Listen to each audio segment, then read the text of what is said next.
viața în Canada! Salutare, oameni buni! Paște fericit tuturor! Paște fericit tuturor românilor, tuturor ortodoxilor din întreaga lume. Vă invităm azi în acest minunat vlog alături de noi pentru o masă românească, pentru a găti românește, chiar dacă suntem la zeci de mii de kilometri. Astăzi vom încerca, și cred că vom și reuși, să preparăm un borș de miel și o friptură de miel. Și faci cozonac, nu? Sigur, vom face și cozonac. Și ouă roșii. Exact. O să facem și sărmăluți, că din fericire am reușit să găsim varză murată, chiar de la Râureni. Exact. Pârjoluțe o să facem. Bineînțeles, ouă roșii. Da, am spus ouă roșii. Avem și ajutoare. Da. Nu prea entuziasmate așa, ajutoarele noastre, că vreau să rămână pe tablete, pe telefoane. Tablete și telefoane, bineînțeles. Da, avem cam mult de lucru și avem nevoie, de ajutor. Acum o să trecem la treabă și o să revenim un pic mai târziu, da? Vom reveni cu imagini în timp ce pregătim masa, în timp ce vom găti. Așa că rămâneți alături de noi. Bye! Am început cozonacul după o veche rețetă. Cea mai veche din lumea asta.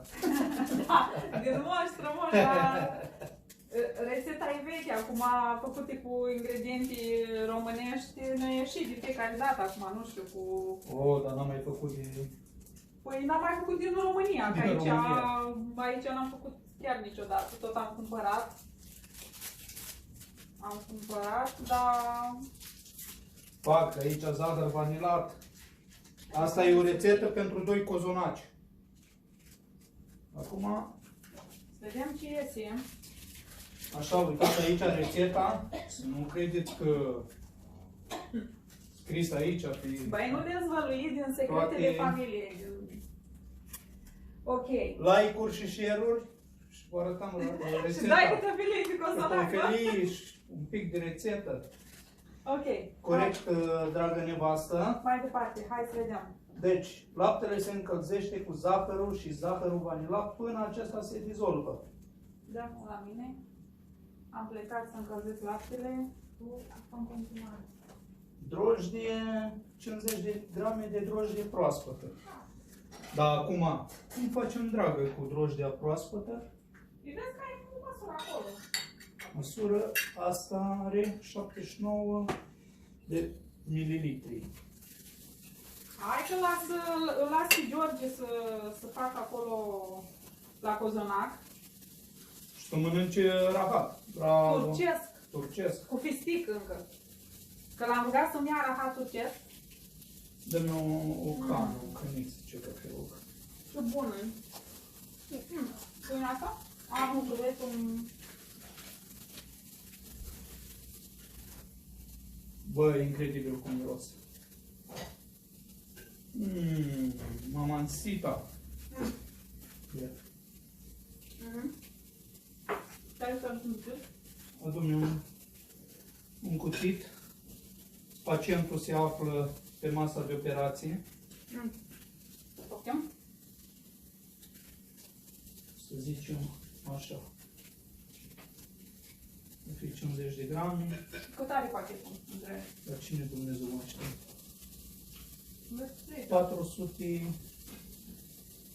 500 de grame. 250. La cât ai 50? Pe așa e 230. 230. 130. 115. Un cubuleț în ala de stai. Punem un pic hai, pune un pic mai mult. mai mult, să zicem. Lasă-le, mai pune-le și din ochi, așa că nu trebuie neapărat la gramaj. Bă, eu vreau să iasă... De ce? Calitatea ia să vedem așa. Calitate superioară. Ăsta are 70 și... Da, corect. Super. Ok. Aici separăm gălbenușul. Astea pot să le iau la loc, astea să le las. Nu, asta una o las, una o iau, da? Exact. Așa.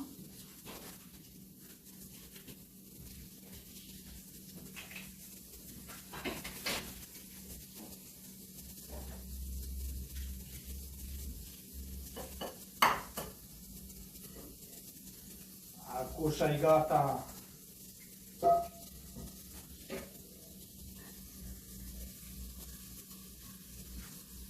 Pac. Și ultimul. Hai că te percepi. Să știi că e foarte bine. Asta nu mă trebuie sau aproape. Pac. 5. 5. Mai mic, gălbenușurile cu sarea și coaja raselor rămâne.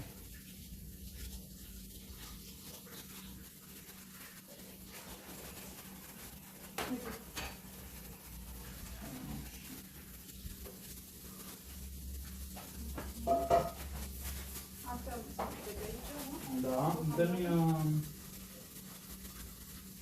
rămâia. Da. Mai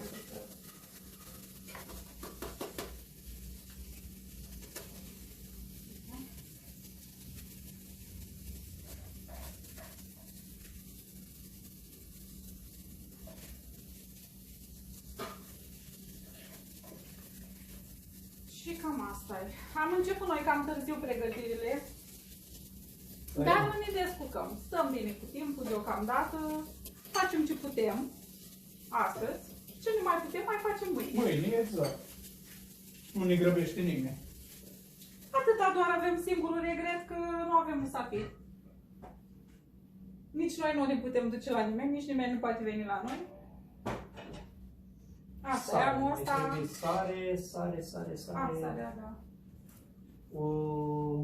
O lingură rasă de sare. Ok.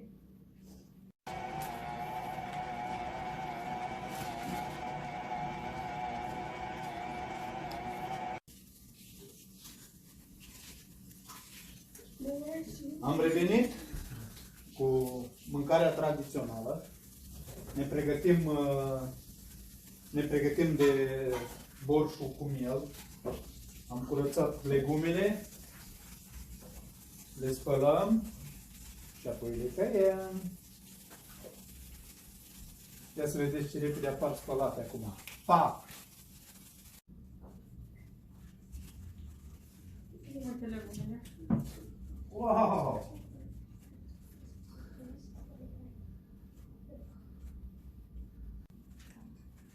Uite, stai și eu ultimele bucățele din morcov, ca să nu spui că...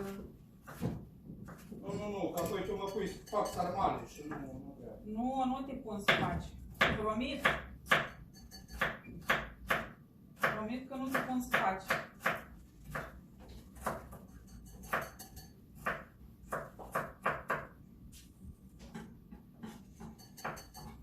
Mai avem puțin.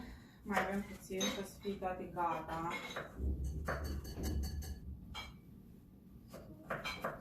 Aseară am stat până târziu, am coșt la cozonaci cu George, am tranșat carnea, am pregătit toate umpluturile. Mă rog, mi-am făcut de lucru.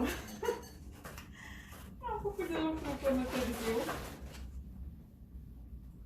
Da, și așa, ce aveam de făcut? Ce aveam făcut?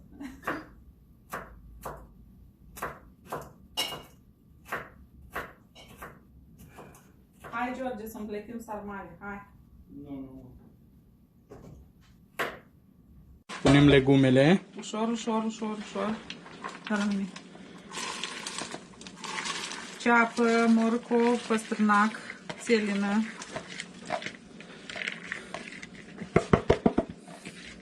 Gata. Ușulețul e gata.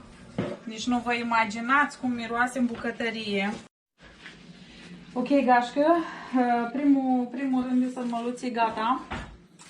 Sărmăluță, șuncă, afumătură acolo. O să vină cu un sos un sos de roșii pe deasupra, Așa. peste care punem al doilea rând de sărmăluți, al doilea rând de șunculiță, al doilea rând de afumatură. Și acum a plecat un pic Mihaela și vă arăt finalul. Să nu mă prindă.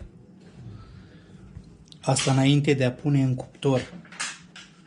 Niam, niam, niam, niam, niam, niam, niam.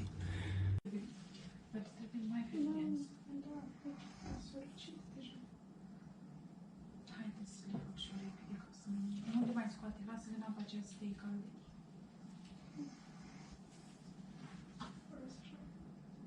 Da. Hai punem aici în ăsta. Ok. Eu sunt cu ăsta. Hai, Luiza, faci tu cu unul? Da, colbasul. Hai ușor cu unul.